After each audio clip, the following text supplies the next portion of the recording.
La Sociedad Dominica de Medios de Comunicación, Sodomco, presenta A Pensar Más con Rosa María Palacios.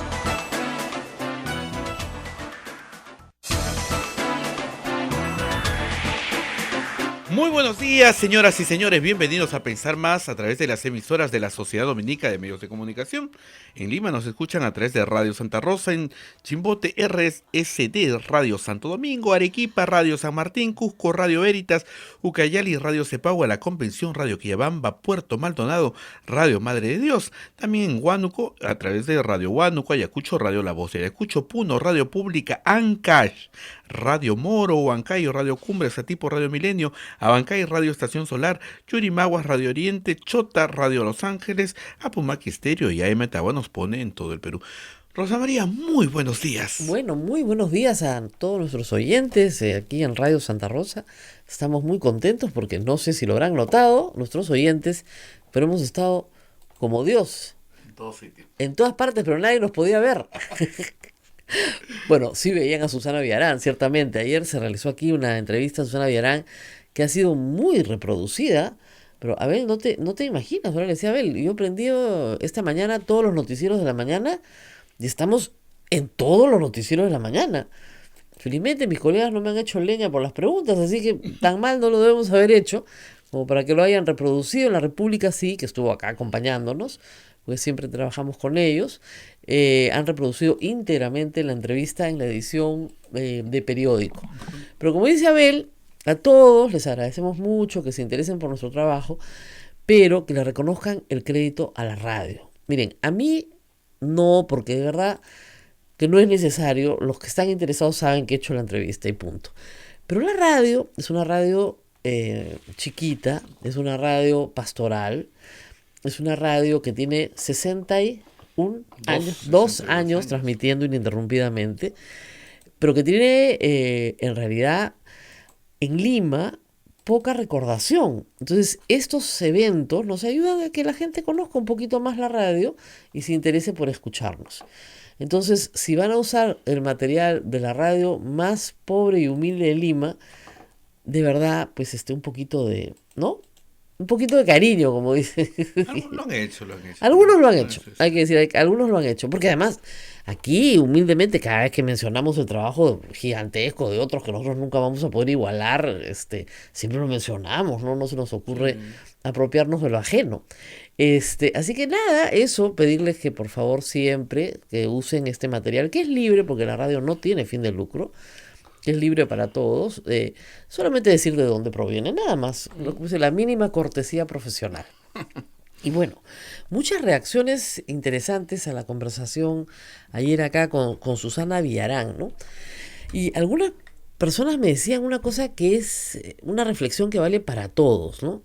Hay a ciertos profesionales a los cuales nunca le debes mentir.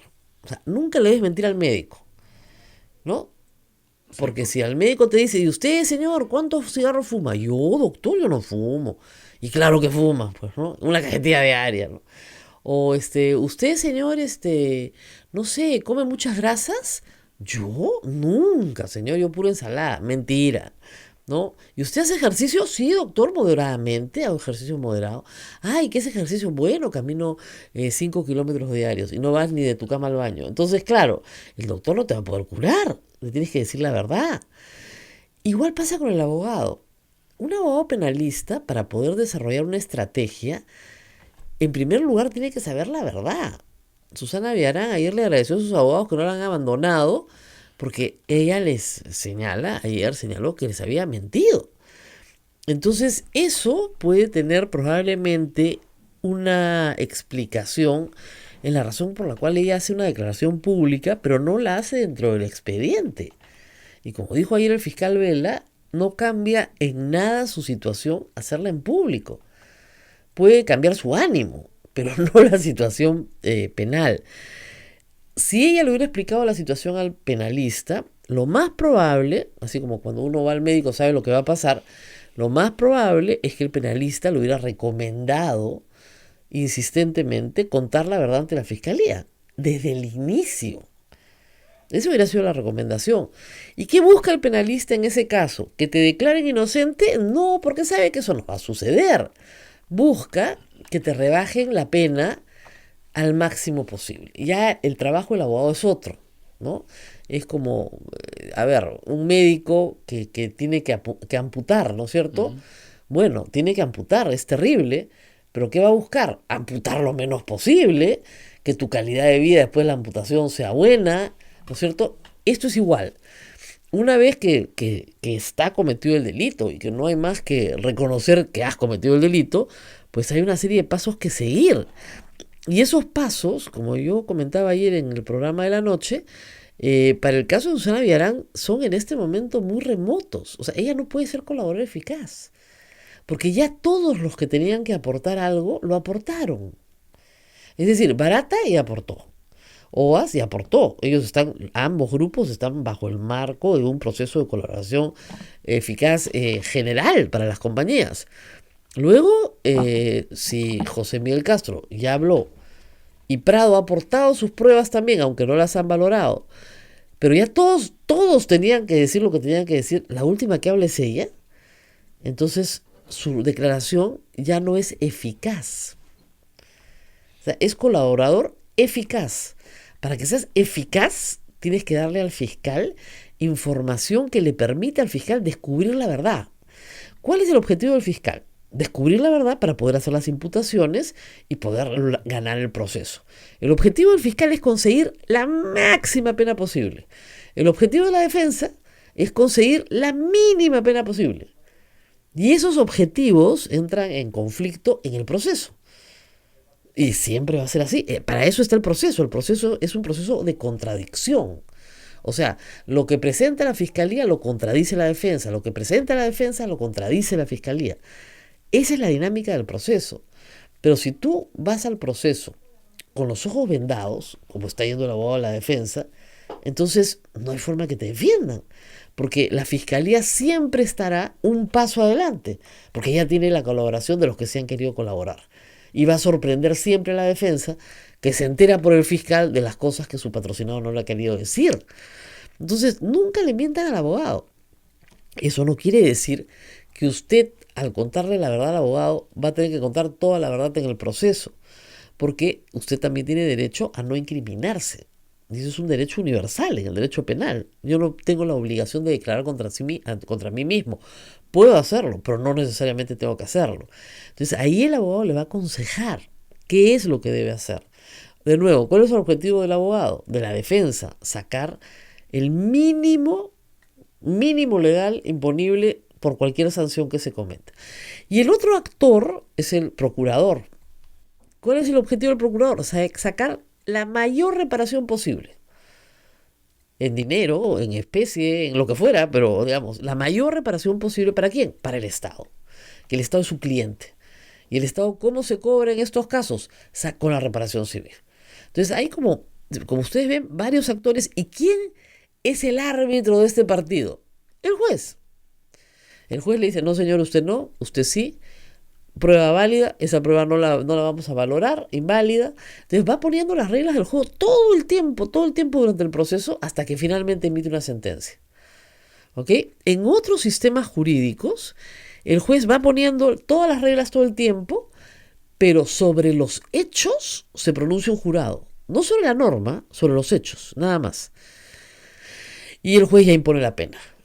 Pero en el Perú tenemos un sistema diferente, donde el juez se manifiesta sobre los hechos y luego sobre la pena. Ahora, el juez no decide nunca solo. Hay pluralidad de instancia. Entonces, lo que un colegiado decide, otro colegiado lo revisa. No hay instancia única. Eso es imposible. ¿Ok? La pluralidad de instancia que está en la Constitución parte del principio también universal del derecho penal, de que los seres humanos somos falibles, que nos equivocamos, que cometemos errores, pero que si hay una revisión de un fallo, esa revisión lo que va a hacer es corregir los errores del primer grupo humano, ¿no es cierto? Entonces, de esa manera, tenemos una mejor garantía de que el proceso se ajusta a ley, que se han respetado las garantías procesales, que la pena es la adecuada a la conducta. Obviamente, un sistema de justicia puede equivocarse en todas sus instancias. ¿Cuántos casos hay de pena de muerte revisados en los Estados Unidos a la luz de nueva información que resultaron en que jamás debieron haber ejecutado a la persona? Lo cual es terrible. Por eso a mí no me gusta la pena de muerte.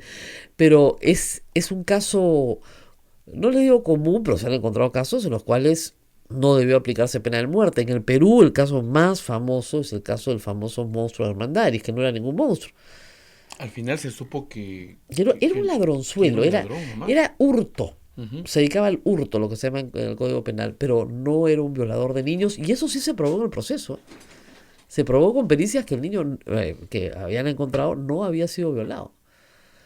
Y que sus lesiones después se supo eran consistentes con un atropello. Aparentemente este niño chiquito había salido de su casa en Barranco, lo atropellan y lo esconden en un matorral.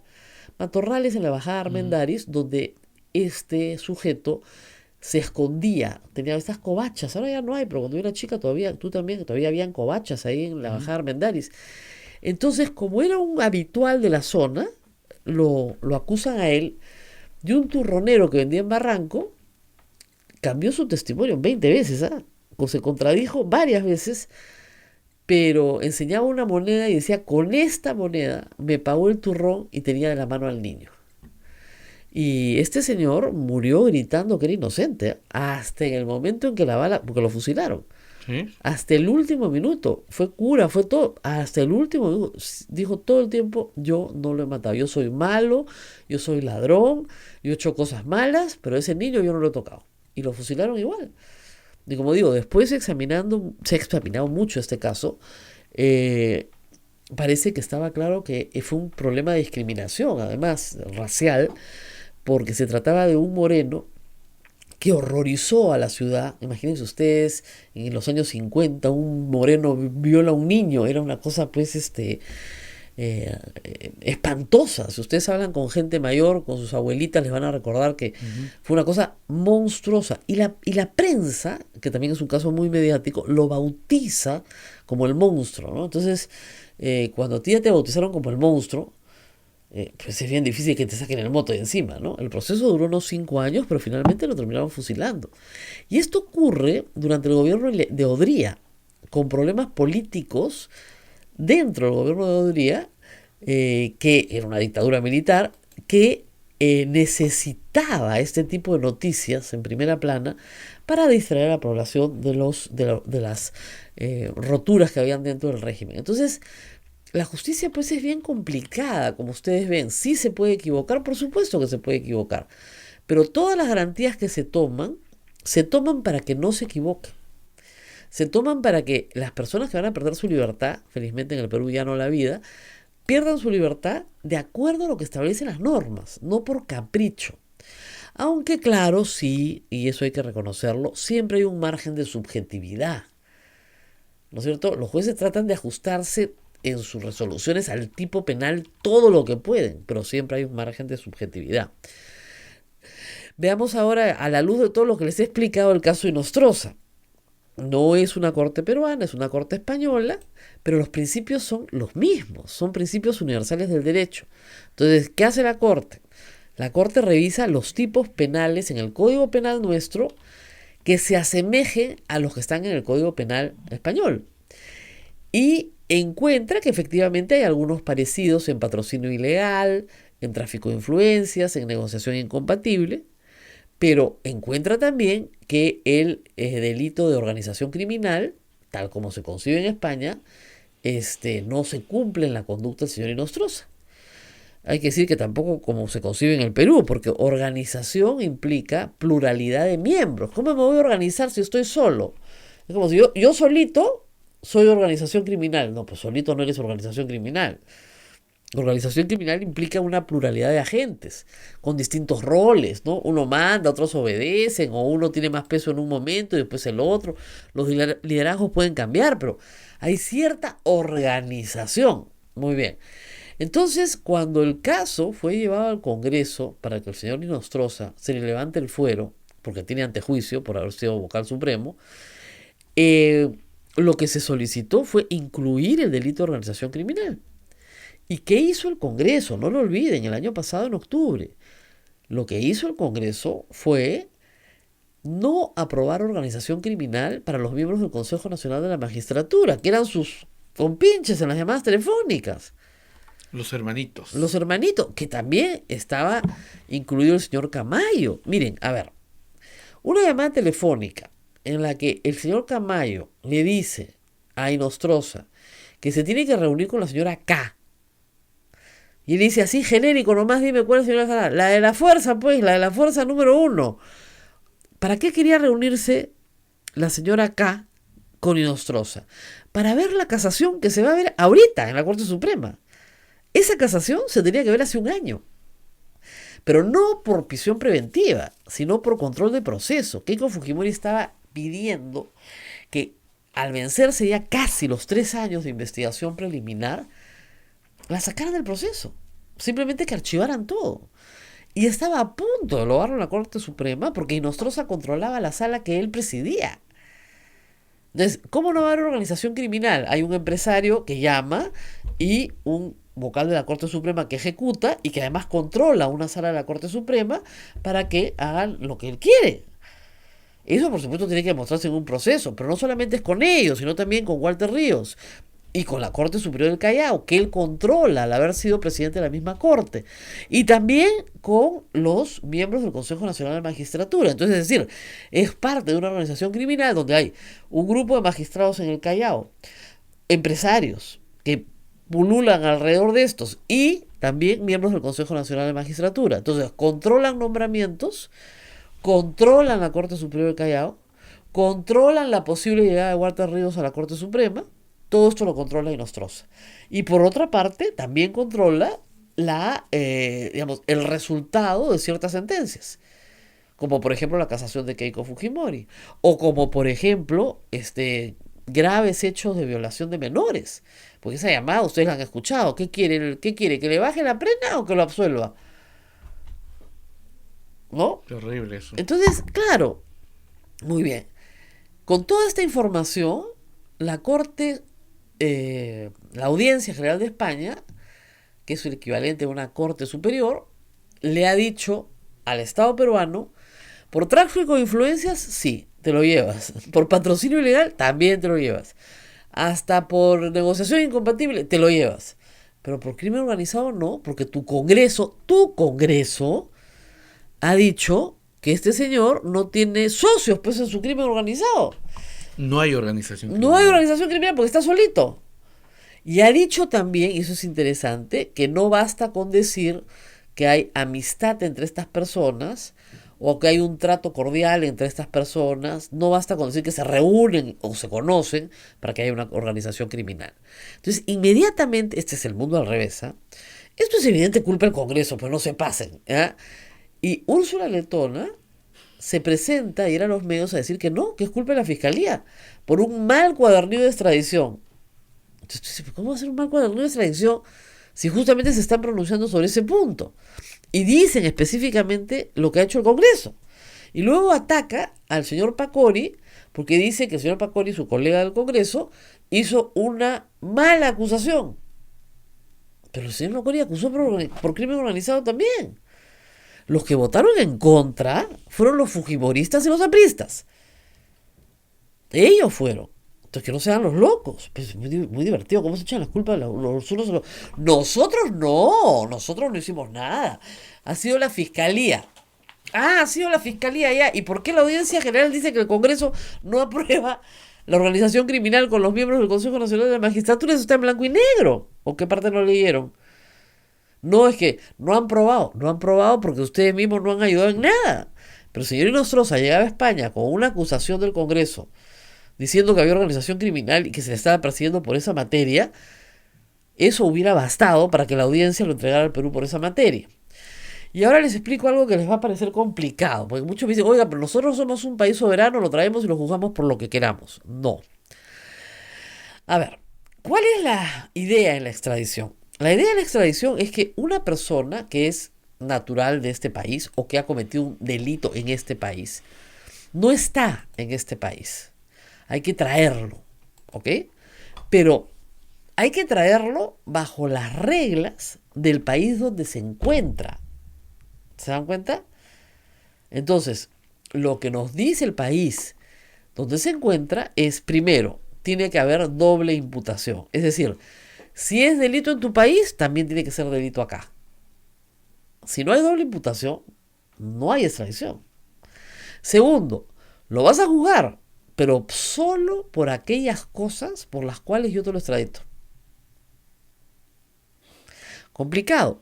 En el caso de Alberto Fujimori, extraditado de Chile, se le extradita por una serie de procesos y cada vez que el Estado peruano ha querido ampliar, ha tenido que solicitar a Chile la ampliación. Y una vez solicitada, en esas circunstancias se ha vuelto a juzgar, se han emprendido nuevos procesos. Pero en el Perú no se le puede acusar por ningún hecho anterior a su llegada a Chile. Se le puede acusar, si hoy día el expresidente Fujimori comete un delito, por supuesto, pero no se le puede acusar por los delitos de su primer gobierno y su segundo gobierno.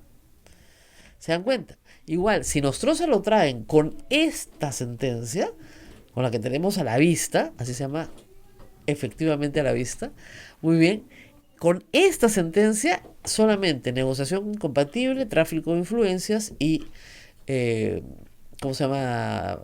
Patrocinio ilegal.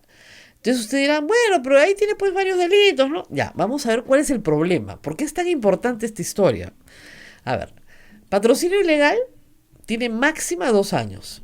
Solo 2 años. Máxima, ¿ya? Negociación incompatible tiene máxima 6. Ya, eso es un poquito más. Y tráfico, para su caso, porque es funcionario público, tiene 8 de máxima. ¿Ok? Ustedes dirán, sí, no, las penas se suman, pero es un ratito. Criminalidad organizada puede llegar hasta 35 años de pena. ¿Se dan cuenta de la diferencia? Entonces, en un escenario donde puedes estar discutiendo, no les digo 35, pero 20, 15, etcétera, porque es lo que quieras, hasta 35, versus un escenario donde la máxima es 8, estás en otro escenario. Porque además, el señor Di Nostroza puede llegar al Perú, se presenta ante el juez y dice, sí señor, yo le reconozco a usted que he estado traficando influencias. Sí, sinceramente se lo confieso, señor juez. Ah, confesión sincera, perfecto. ¿Cuál es la mínima en tráfico? 4. Ya, le podemos rebajar por debajo de 1/3 del mínimo legal. Pero son suspendidas, se va a su casa con 2 años. ¿Se dan cuenta? En cambio, me parece que en organización criminal el mínimo es 10, creo, o 15, ya me estoy confundiendo. Entonces no hay forma que aunque confiese, se tiene que ir a la cárcel. En cambio, en el otro no. Ahora, la defensa de Nostroza está apostando a que lo absuelven, a que no autoricen extradición, porque la Corte ha dicho que en estos tipos penales alcanza el mínimo de tipificidad. El mínimo, pero no el máximo de tipificidad, o sea que pueden pelearla. Ayer me preguntaban si había apelación o no. Yo, también por principio universal del derecho tiene que haber doble instancia, como les he explicado. Algunas personas me decían que no, pero sí, lo que pasa es que no se llama apelación, es un nombre muy bonito, se llama derecho de súplica. Y es ante la misma audiencia que puede revisar con nuevos elementos. Pero una vez que eso termina, es cosa juzgada. Y nosotros tenemos el principio de non bis in idem. No se puede juzgar a una persona 2 veces por los mismos hechos. Tendría que presentarse nuevos hechos para poder acreditar la organización criminal. ¿A dónde? En la audiencia de España. Tendríamos que seguir litigando allá. Por eso es que el señor Nostroza se fue a España. Sabía perfectamente que ahí podía acotar el proceso y sacar un proceso mucho más ajustado para su excarcelación. Ahora, inhabilitado queda. O sea, ya no va a estar en ninguna función pública. No lo creo por varias razones. La primera, porque la inhabilitación puede tener un plazo de 2, de 4, de 6 años. ¿Ok? Y lo segundo es que tendría que volver a presentarse ante la Junta Nacional de Justicia. ¿Qué Junta Nacional de Justicia va a aprobar un examen del señor Inostroza, que dicho sea de paso, ya había salido de la judicatura y ha vuelto a entrar. Primero quiso ser fiscal, después quiso ser juez, después entró por la Corte Superior del Callao, llegó a ser presidente de la Corte y de ahí a la Corte Suprema. Ese ascenso sí fue un poco meteórico, la verdad. Bueno, vamos a hacer una pausa. Tenemos preguntas ahí seguramente. Sí, hay preguntas y volvemos. Y volvemos y en un ratito vamos a llamar a Fernando Rospigliosi, que va a estar con nosotros esta mañana. Volvemos.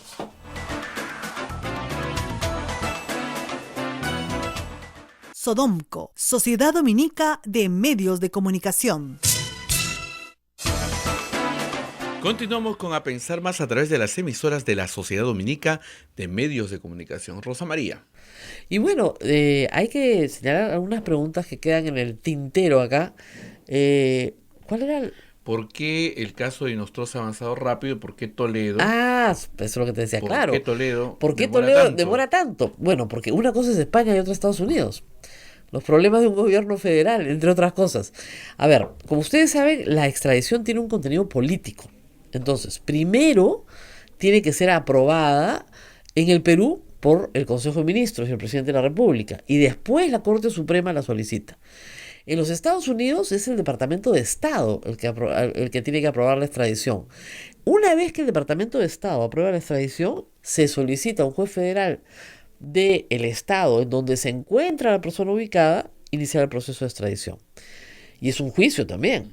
Entonces, en el caso de los Estados Unidos, el asunto está todavía atracado en el Departamento de Estado, que no ha autorizado todavía a una corte que vea el caso. Y la corte fija fecha y día de acuerdo a sus posibilidades. Y eso puede ser mucho tiempo. En Estados Unidos demora mucho más. Se ha logrado varias veces, pero no a la velocidad que hemos tenido con España. Eso sí hay que reconocerlo, porque y nosotros se ha ido hace 7 meses, hace un mes le dieron libertad y ya en este momento tenemos por lo menos la primera sentencia. ¿Significa que regresa mañana? No, significa que hay falta ver pues cómo se resuelve el derecho de súplica, ¿no? Que es otra historia. Y bueno, estamos en la línea telefónica con Fernando Rospigliosi para hablar un poco de la coyuntura política, que bueno, sigue estando muy movida en el marco del caso Lavallato. Muy buenos días, Fernando. Buenos días, Rosa María. Bueno, hablemos primero del caso de Susana Villarán. Yo anoche hablaba con Indira Wilke y le preguntaba ¿qué tan duro es esto en términos políticos para la izquierda peruana? Que está tratando de desmarcarse de ella, ciertamente, pero quería preguntarte a ti como observador. Creo que es durísimo porque Susana Villarán fue una representante de la izquierda, de un sector de las izquierdas, porque hay varias izquierdas, pero de un sector muy importante de las izquierdas que llegó a ganar una elección y a obtener un cargo público importantísimo, la alcaldía de Lima. Entonces, el caso de corrupción en el que está involucrada, yo creo que significa un golpe durísimo para las izquierdas, ¿no? Muestra que en realidad el problema de la corrupción no es ni mucho menos un problema ideológico, como ha venido sosteniendo la izquierda, que ellos pueden tener errores, pero son éticos, morales, y en el lado de la derecha hay corrupción. Ahora está demostrado claramente de que no es así, que la corrupción está en todos lados y que no distingue ideologías. Y en el caso de las izquierdas, en cualquier lado de las izquierdas, porque otro sector como el de Gregorio Santos está embarrado hasta el cuello con casos de corrupción igual de graves o peores que el de Villarán, ¿no? Claro, porque en ese caso es especulado, ¿no? Es la apropiación ilícita de dinero del Estado. No, ni siquiera pidió la coima a un tercero, sino se ha robado la plata del Estado, que es más grave. Claro. Ahora, en el caso de, digamos, de lo que estamos viendo, casi todos los casos pasan por aportes de campaña. Es decir, ha habido aquí en los últimos 10 años y seguramente en los últimos 50 años un desmadre en materia de cómo se financian las campañas políticas. ¿No es esa la madre del cordero de todo este asunto? No, yo creo que no, porque en efecto, como tú dices, todas las campañas políticas han sido financiadas de esta manera. Claro. Las campañas políticas no se financian con aportes de los militantes de los partidos, que en realidad son muy pocos y en el Perú no hay la costumbre, como en otros países, de aportar para una campaña política. Entonces los fondos se disfrazan con cócteles, con rifas, eso lo hacen todos los partidos, absolutamente todos. No hay uno que no haya hecho eso, no hay uno que no haya recibido plata bajo la mesa en todas las últimas campañas políticas. Pero algunos consideran eso una suerte de coima adelantada. Yo creo que no es así. Yo creo que cuando gente con plata, que es la que puede poner lo suficiente para financiar una campaña, hace eso, lo que tiene es una especie de puerta de entrada, una puerta abierta para conversar con el eventual ganador de una elección. Pero eso no necesariamente significa una retribución luego cuando esa persona esté en un cargo público. Lo que hay después son ya coimas por obras. Ahora, lo que tú preguntas es muy interesante. Están involucrados por recibir dinero en campañas. ¿Cuántos corruptores están presos? ¿Cuántos de los que han pagado dinero para obtener obras, muchas veces sobrevaluadas, están presos? Que yo sepa, ninguno. Hasta este momento, ¿no? Estuvieron presos en un momento, pero en este momento Bueno, no hay acusaciones, así es. Y ahora recién estoy viendo en el periódico que algunos de los de estas empresas del Club de la Construcción están ya empezando a ser, en fin, investigados, ¿no? Pero es muy curioso lo que está pasando en el Perú ahora. Claro, lo que pasa es que los más grandes corruptores, que eran los brasileros, han negociado sus acuerdos, ¿no es cierto? Y han entregado toda la información. Ahora falta el otro grupo de corruptores, que es efectivamente empresarios vinculados a la construcción o a otras actividades, no lo sabemos, que han financiado irregularmente campañas políticas, con o sin el ánimo de conseguir un favor después, pero en el fondo, lo que hay aquí en el origen de los que no han sido funcionarios públicos es una práctica, yo diría así, consuetudinaria, de que de esa forma se financian las campañas. Y cuando se han estrellado con una realidad donde la fiscalía imputa por esa práctica lavado de activos, pues el mundo se vino abajo, por decirlo de alguna manera, ¿no? Y esa es la razón por la que Keiko Fujimori está presa, porque los Humala estuvieron presos. Básicamente esa es la razón, no hay otra. Claro, pero yo insisto, ese no es el problema. El problema es cuando se coimea para obtener obras, ya sea del gobierno central, claro, de un gobierno regional, de un municipio. Claro. Ese es el problema fundamental. El problema no es el financiamiento de las campañas. Es un tema, sin duda, claro, pero lo grave es cuando se coimea para obtener obras públicas. En el caso del municipio de Lima y de Susana Villarán están todas juntas. Exacto, exacto. Por eso es confuso el caso, pero están todas juntas. En este caso de la revocatoria, cuando estas empresas que financiaban la campaña tenían contratos con el municipio. Ahí están las dos cosas juntas. Exacto. Pero en otros casos no. Claro. No, evidentemente hay casos acá de coima pura y dura, ¿no? El caso de Alejandro Toledo, por ejemplo, ¿no? Yo te pago para que tú me des la obra. O sea, así de brutal. Y para una cantidad. O el caso de Alan García con Nava y con Atala y sus confesiones, ¿no? Entonces pago, me das una obra, tú me guardas, me das perfectamente probado y efectivamente esos son los delitos graves. Pero a lo que voy es que yo estoy de acuerdo con usted en que yo he sostenido desde el primer día que eso no es lavado de activos. Sin embargo, la Fiscalía tiene otra posición y en algún momento tiene que haber un desarrollo normativo para que finalmente se ponga fin a esta discusión y se establezca cuáles son las reglas que todos tienen que cumplir bajo el procedimiento de ir presos en una campaña política, con lo cual ya terminamos con la discusión. Bueno, claro. Yo supongo que eso tiene que ya establecerse claramente, ¿no?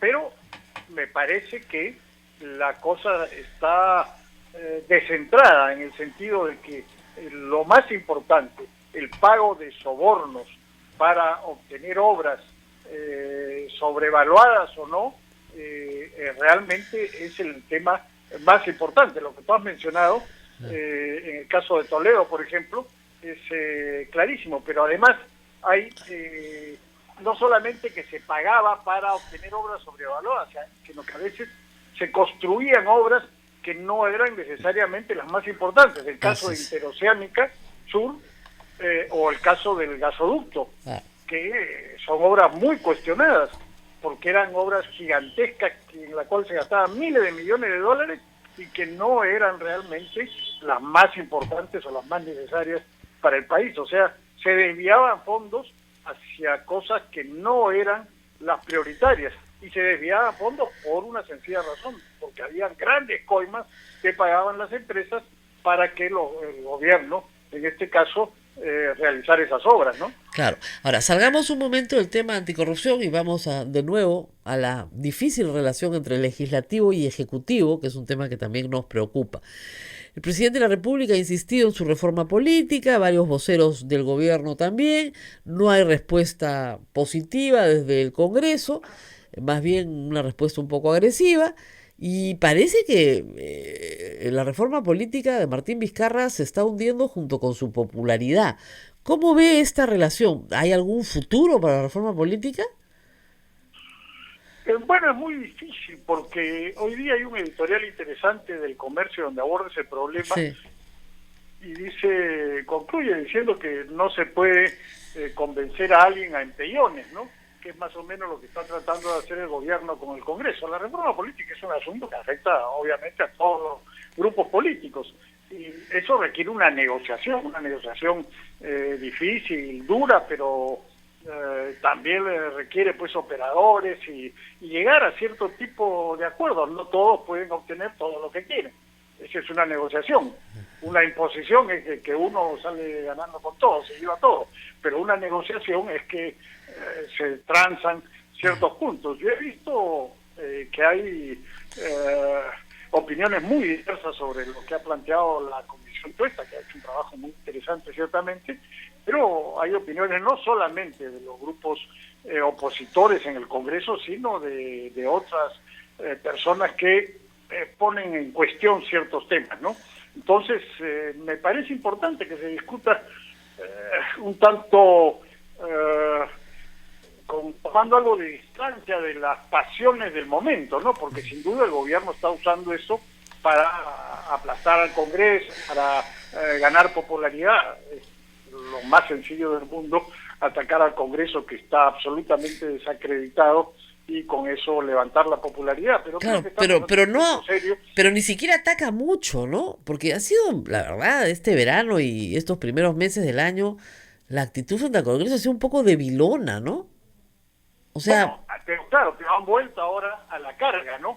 Entonces, ojo, por ejemplo, la primera gran reforma política que hizo el presidente Vizcarra ha sido un desastre, la no reelección de congresistas, y en eso creo que coincidimos muchos. Eso es lo único que ha hecho es empeorar el sistema político. Y ojo, no por aplastar al Congreso y lograr aumentar la popularidad de Vizcarra, se puede llegar a ciertas cosas que pueden seguir empeorando las cosas para después del 2021, ¿no?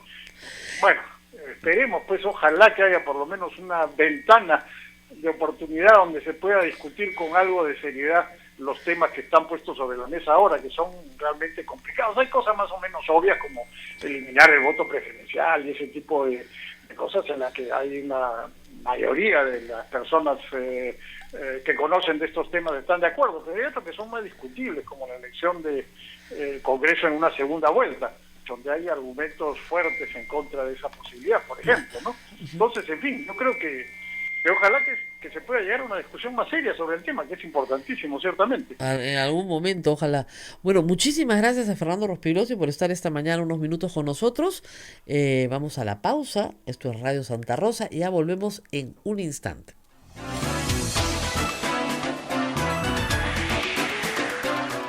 Sodomco, Sociedad Dominica de Medios de Comunicación.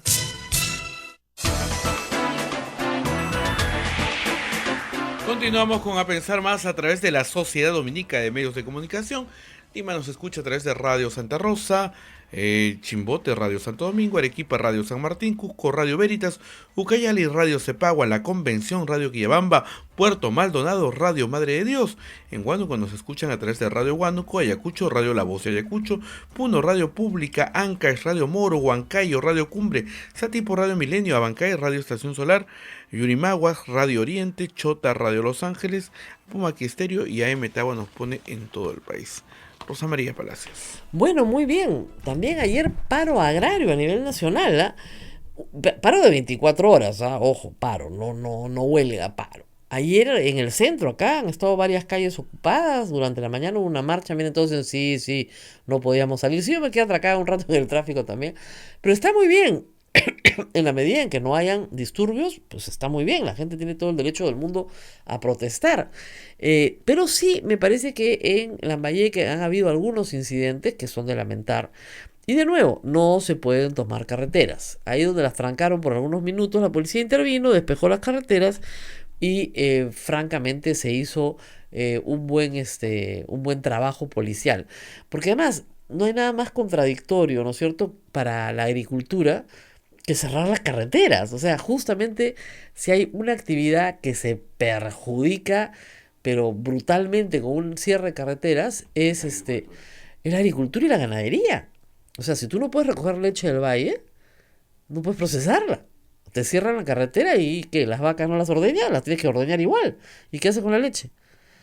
Igual, si tú no puedes sacar los productos del campo y llevarlos a centros urbanos donde los van a consumir, porque no te vas a comer toda la papa tú sentada sobre ella, ¿no es cierto? Entonces, ¿qué vas a hacer con tu cosecha? Entonces la agricultura y la ganadería y en general la crianza de aves, etcétera, vive gracias a que hay un buen sistema de carreteras. Una de los dramas, por ejemplo, cuando hay fenómeno del Niño, todo este corte en el norte, conocí a un empresario de pollos vivos, que distribuye pollos vivos a nivel nacional. Y claro, te cierran 3 días, 4 días, una semana la carretera, ¿ya? ¿Qué haces con tus pollos en el camión? Se te mueren todos. Entonces, la agricultura, las venas por las que los productos recorren el país son las carreteras. Entonces, cerrar una carretera es lo más antiagrícola que hay, lo más antiganadero y antiagrícola que hay. Pero sí, el paro tenía algunas razones que habían que ser atendidas. O sea, siempre hemos tenido una situación con la agricultura que ha sido muy complicada ya desde la reforma agraria. Es decir, el Estado se ha prácticamente retirado de lo que es asistencia técnica, se ha retirado prácticamente de lo que es planificación agraria y se ha retirado de algunos sistemas de financiamiento que puedan ser razonables, porque se han intentado sistemas de financiamiento que han sido fatales, pero fatales para la agricultura y lo único que han originado es la quiebra de la banca de fomento, pues porque, o sea, no se puede subsidiar lo insubsidiable, ¿no? Entonces, sí tenían toda la razón del mundo los trabajadores, no solamente los trabajadores, sino los agricultores en general, que son también pequeños empresarios, de protestar. Y así lo han expresado el día de ayer. Ahora, la ministra de Agricultura es la que tiene que discutir con ellos cuáles son esas condiciones que creen indispensables para la mejora de una actividad que es importantísima y donde el Perú es muy competitivo en agroexportación en algunos productos. Hay mucho ahí por hacer y puedes reconvertir la agricultura peruana hacia una agricultura de agroexportación que puede ser muy interesante para pequeños agricultores a través del acopio de grandes, pero todo eso se tiene que hacer pues con un mínimo de capacitación, investigación científica, mejoramiento de mucho de la productividad que no se mejora. Hay lugares del Perú que son sumamente productivos por hectárea, hay otros que no. Entonces todo eso se tiene que discutir, pero efectivamente el agro está siempre como abandonado en la agenda, ¿no?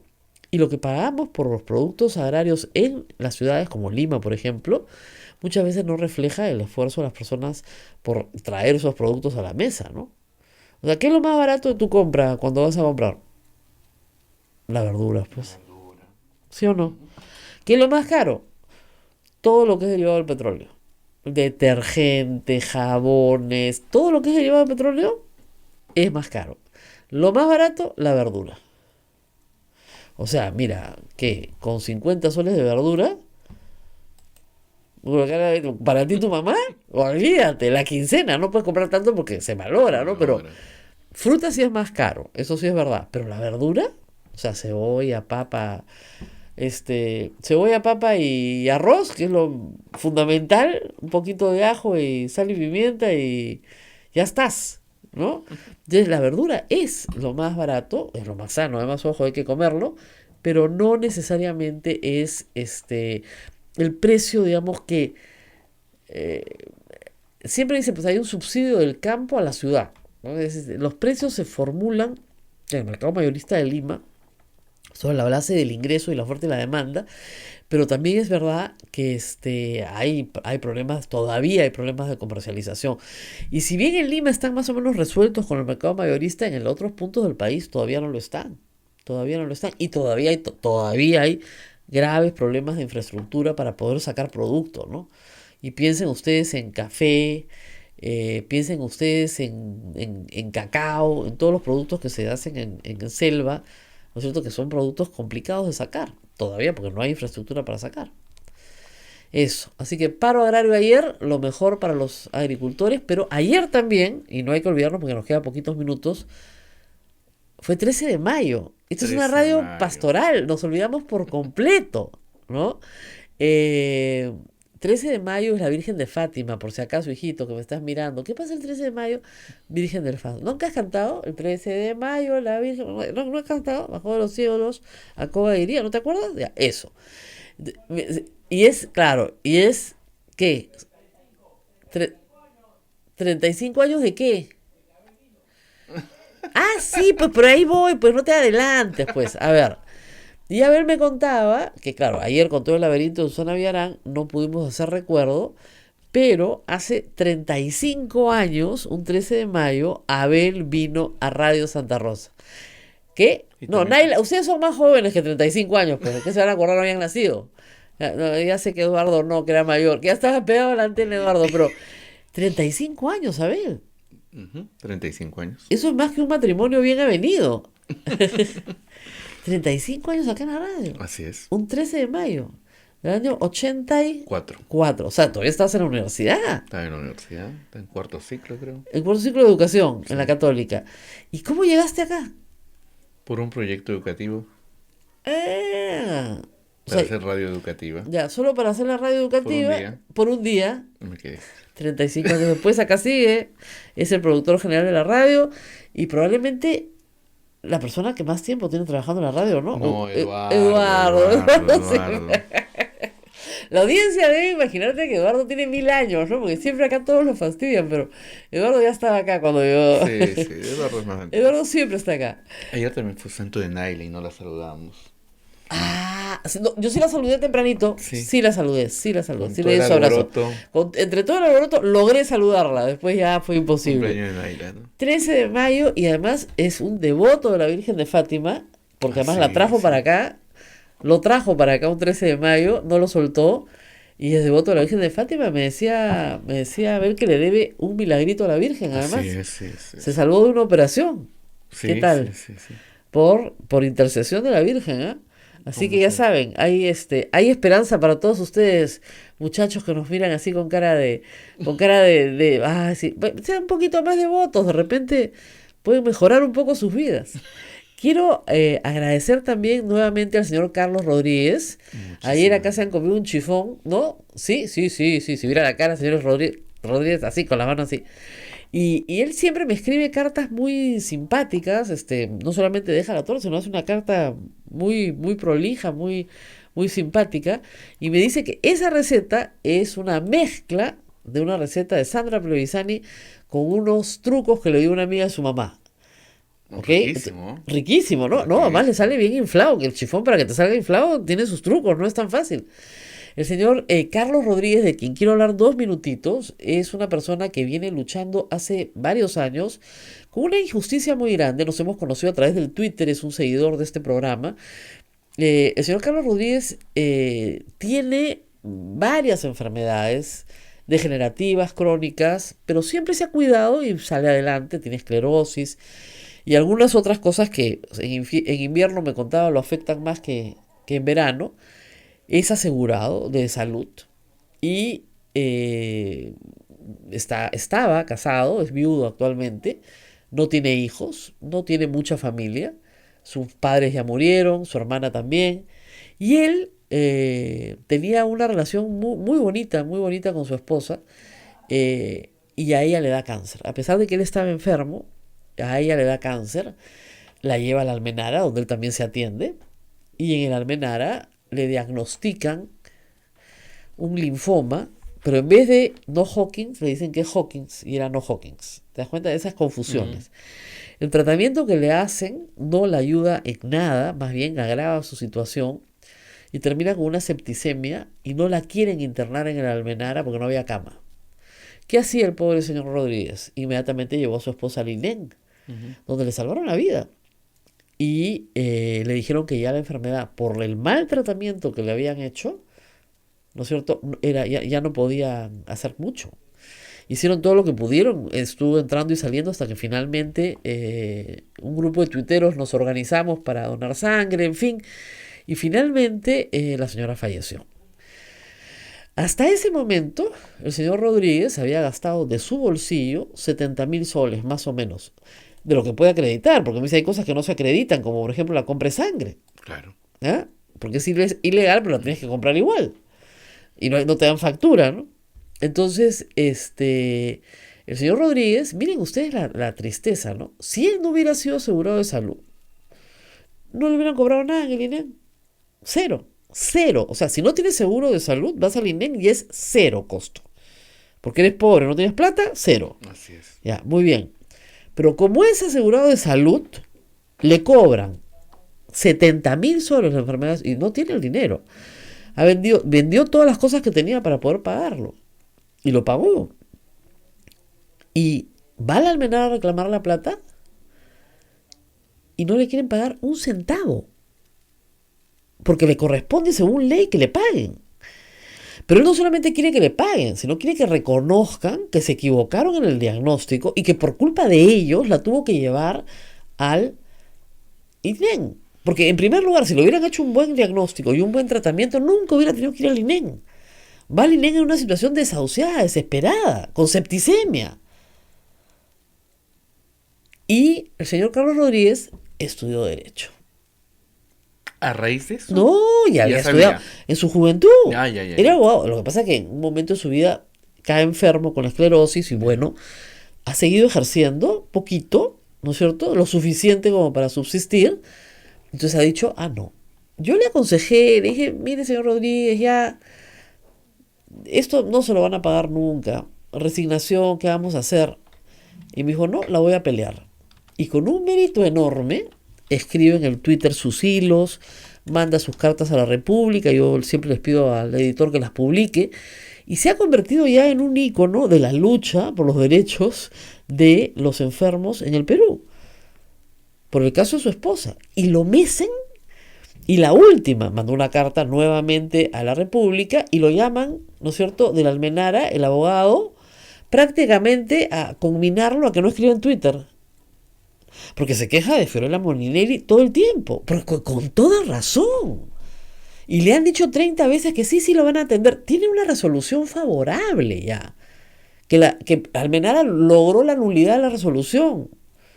Almenara está litigando para no pagarle lo que le corresponde por derecho. Y para no reconocerle que se equivocaron. Él no ha ido al Poder Judicial en una demanda de negligencia contra los médicos del hospital. Ha ido a su salud, al EFIS, o sea, a las instancias de salud, a las instancias médicas, ¿ok?, del Estado peruano. Y el maltrato es increíble. Y la paciencia, así como dicen, paciencia oriental, de santo. Y claro, como él me dice, nadie me va a devolver a mi esposa. Pero es una cosa curiosa, me dice, cada vez que yo comienzo a ver que me puede ir un poquito mejor en este litigio, el olor de mi esposa lo siento inmediatamente. Es un olor muy característico, me dice. Pero hace varios días me dijo que no la siento ya. Está un poco con tristeza, me pone en su última carta. No la estoy sintiendo. Solo cuando escribo estas cartas, me dijo, me acompaña. pero después ya no deben haber buenas noticias. Entonces, a la gente, yo he contado este caso antes, lo he contado en Twitter, lo he retuiteado. El señor se entretiene mucho haciendo chocotejas, cocinando, me manda fotos por direct message de Twitter de todo lo que cocina. Se entretiene así, invita a los tuiteros a almorzar, pero como les digo, es una persona de una perseverancia notable, porque además tiene una severa discapacidad para caminar. Está con sus bastones, pero se mueve en Metropolitano, se queja a morir del Metropolitano con toda razón. Pero, ¿cuántas personas más tenemos en el Perú en estas condiciones? A eso iba Rosa María. El caso del señor Carlos Rodríguez solamente es un caso visible de cientos de casos, o de miles de casos. Claro, toda la gente que va a salud pública siendo asegurada, que les cobran, porque claro, tiene seguro, porque no va a su seguro. Y el seguro no les reconoce nada. ¿Y saben qué es lo más cólera me dio? Cuando Salvador de Solar se presenta al Congreso, dice que eso ya no va a ocurrir más. Yo me reía y decía, ¿que no lee el periódico? La cantidad de gente que está en esta situación.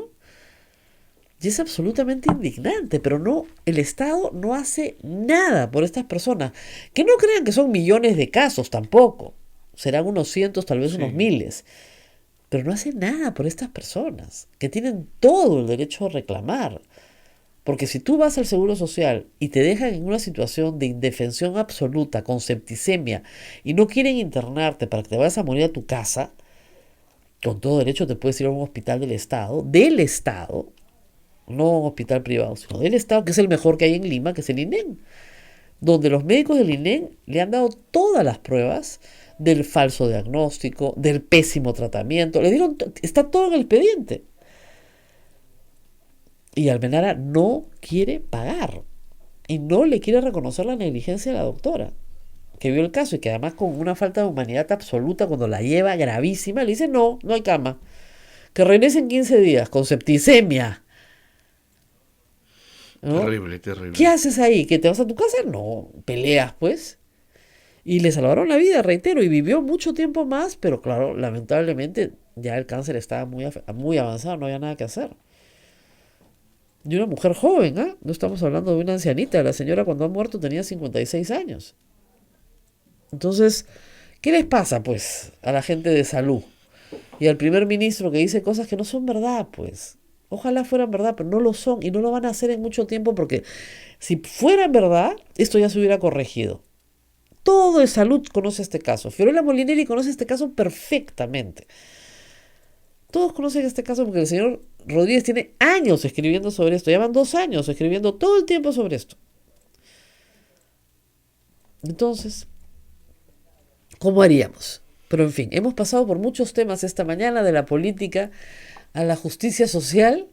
Y hay mucho por hacer, por cierto, pero a veces nos olvidamos de estos casos importantes. Así es. Y le agradezco porque me está escribiendo ahorita, le voy a contestar. Dice que si la envidia tuviera un rostro, se parecería a cierto entrevistador en Canal N que hoy en la mañana la ninguneó. ¿Quién? Thorndike, pues, hasta ahora está molesto porque le recuerdan yo le recuerdo siempre sus insultos, pues. ¿Tú te acuerdas que dijo en Cuarto Poder que yo era abogada de nadie? Y ahora dice que las donaciones de campaña ilícitas no son lavado de activos. ¿Qué? Si me dijo abogada de nadie por decir exactamente lo mismo. Pero claro, como no le gustan a esto que le recuerden sus delitos, ¿no es cierto? En fin. Bueno, nos tenemos que ir. Nos vamos, Rosa María. Nos vamos. Ya, a ver, un ratito. No se vayan todavía porque hay un asunto bien importante. Como ustedes saben, esta radio vive de su caridad. De verdad, no tenemos fin de lucro. Les puede parecer increíble, pero no tenemos fin de lucro. Y como han visto, nuestra publicidad es poquita. Y básicamente son nuestros paseos, actividades que hace la radio digamos, de manera pastoral. Muy bonitos, ¿sabes? Los que quieran, por favor, apúntense. Y de nuestras rifas y otras actividades de esa naturaleza. Entonces, si usted quiere colaborar con la radio, entra a la página web de Radio Santa Rosa y ahí hay un cuadradito que dice PayPal. ¿Ah? Y nos pone plata. Un poquito, no mucha, un poquito nomás, no mucho porque después tenemos que devolverla y a tratar de averiguar quién fue, ¿ya? Pero un poquito. ¿Y qué pasa? Que los chicos nunca se olvidan de eso, todos los días me lo ponen porque de ahí sale para el pollo, o no, café nomás, dice, pollito, unos viáticos modestos de vez en cuando, ¿no? Para la movilidad. Pero de verdad, pues si no, no hay cómo. Entonces estamos en esta cruzada por conseguir un poquito de financiamiento que pueda a trabajar, que pueda poner a trabajar a estos chicos con más ganas, como si hubieran comido. Por eso están tan agradecidos con el chifón que llegó ayer del señor Carlos Rodríguez. Muy bien, ahora sí, nos despedimos. Nos vamos, Rosa María. Nos vamos hasta mañana. Hasta mañana.